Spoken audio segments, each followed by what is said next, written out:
Hello दोस्तों, आप सभी का स्वागत है डेमोनिका यूट्यूब चैनल पर। दोस्तों, आज मैं फिर से लेकर आया हूँ आप सभी के लोगों के लिए एक दोस्त की भेजी हुई कुछ सच्ची और बेहद ही डरावनी कहानी।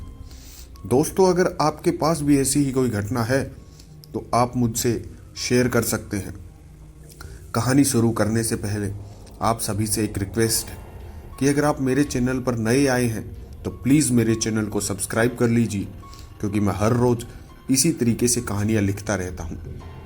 और आप मेरी वीडियो को प्लीज़ लाइक कर दिया करिए ताकि मैं रोज़ वीडियो बनाने के लिए मोटिवेट रहूँ। तो आइए ज़्यादा समय ना बर्बाद करते हुए बढ़ते हैं अपनी आज की कहानी की ओर। दोस्तों, यह कहानी हमें अमित चौधरी जी ने मनाली से भेजी है कि विज्ञान के इस दौर में भूत प्रेत को नहीं माना जा सकता, लेकिन खुद ऐसी घटना जब सामने आ जाए तो उन लोगों को विश्वास करना भी लाजमी हो जाता है। लेकिन क्या सही में यह घटना भूत या प्रेत के द्वारा किया जाता है या इसे सिर्फ इत्तेफाक समझा जाए? ऐसी ही एक घटना के बारे में आपको बताने जा रहा हूँ, जिसका अभी तक कोई समाधान नहीं निकला है। या कह लीजिए कि यह एक मात्र अनसुलझा रहस्य बनकर रह गया है। यह घटना मनाली की है, जहाँ यश शर्मा जी का परिवार बहुत ही हंसी खुशी रहता था। शर्मा जी के परिवार में उनकी पत्नी के अलावा उनकी एक बेटी संजना और एक बेटा संजय था।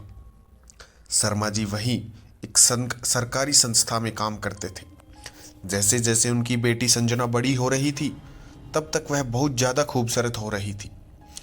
एक दिन शर्मा जी अपनी पत्नी के साथ अपने कार से बाहर जा रहे थे और रास्ते में उनका एक्सीडेंट हो गया, जिसमें शर्मा जी और उनकी पत्नी का इंतकाल हो गया था। अचानक इस घटना के बाद से संजना और संजय काफ़ी उदास रहने लगे। संजय को शर्मा जी के बदले उसी संस्था में नौकरी मिल गई। एक दिन दोनों भाई बहन अपने रिश्तेदार के यहाँ पार्टी में गए थे। जुलाई का महीना था और तारीख 18 थी। इन दोनों भाई बहन ने रिश्तेदार की पार्टी का आनंद लिया।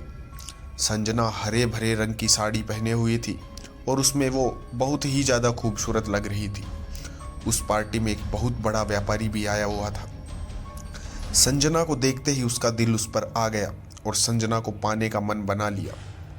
उसने संजय के बारे में सब कुछ पता लगा लिया था और उसे मालूम चल गया था कि संजना का उसके भाई के सिवा इस दुनिया में कोई नहीं है। अगर उसका भाई ही ना रहे तो संजना को पाना आसान हो जाएगा। इसलिए उसके भाई को रास्ते से हटाने का मन बना लिया। उस व्यापारी ने उसने पास में ही एक मिस्त्री रमेश को बुलाया। क्यों बुलाया किसी को मालूम नहीं।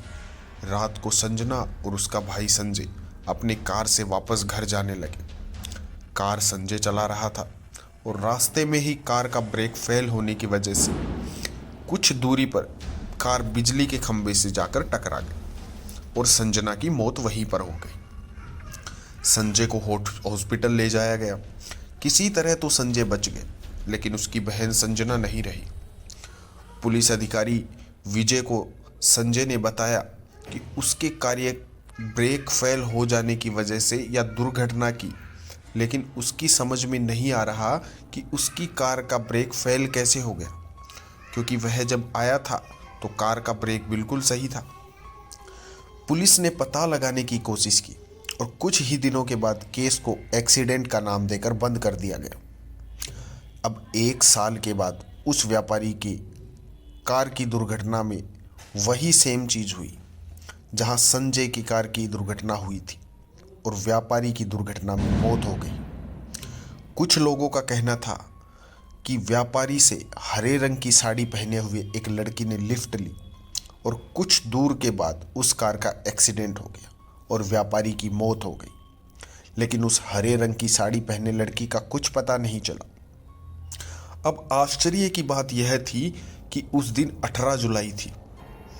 इस घटना के 1 साल बाद मिस्त्री रमेश रात को अपना दुकान बंद करके अपने स्कूटर से घर जा रहा था कि रास्ते में उसको वही हरे रंग की साड़ी पहने एक लड़की ने लिफ्ट मांगी और उसे घर छोड़ने को बोला। रमेश ने उसे लिफ्ट दे दी और लड़की उसी जगह उतर गई जहां संजना और व्यापारी का एक्सीडेंट हुआ था। ताज्जुब की बात यह है कि रमेश के स्कूटर का एक्सीडेंट भी वहीं हुआ था, लेकिन वह बच गया और हॉस्पिटल में उसने बताया कि हरे रंग की साड़ी पहने हुए कोई लड़की मुझसे लिफ्ट मांगी। उतरने के बाद वो कहीं पर गायब हो गई और उसे घबराहट में उसका एक्सीडेंट हो गया। लेकिन अगली सुबह रमेश हॉस्पिटल में मरा हुआ मिला। वह दिन भी 18 जुलाई का ही था। उसके बाद अगले साल 18 जुलाई को ही गोली लगने से उसी पुलिस अधिकारी की मौत हो गई जो उनका केस हैंडल कर रहा था। लोग तो मतलब यही निकाल रहे थे कि 18 जुलाई को व्यापारी ने रमेश मिस्त्री को बुलाकर संजना की कार का ब्रेक फेल करवाया, क्योंकि संजय कार चला रहा था। इसलिए एक्सीडेंट में संजय की मौत हो जाती और व्यापारी को संजना मिल जाती, लेकिन ऐसा नहीं हुआ और उसके बदले संजना की मौत हो गई। और जांच के दौरान यह बात शायद पुलिस अधिकारी को पता चल गई, लेकिन उसने व्यापारी की मदद करते हुए इस केस को एक्सीडेंट का नाम देकर बंद कर दिया। लेकिन संजना ने अपनी मौत का बदला उन तीनों को मार के ले लिया। अब मैं यह कहानी या इत्तेफाक सभी की मौत 18 जुलाई की तारीख को ही हुई बताया जाता है कि आज भी 18 जुलाई की तारीख को अगर उस जगह कोई लड़की लिफ्ट मांगती है तो लोग अपनी गाड़ी नहीं रोकते हैं।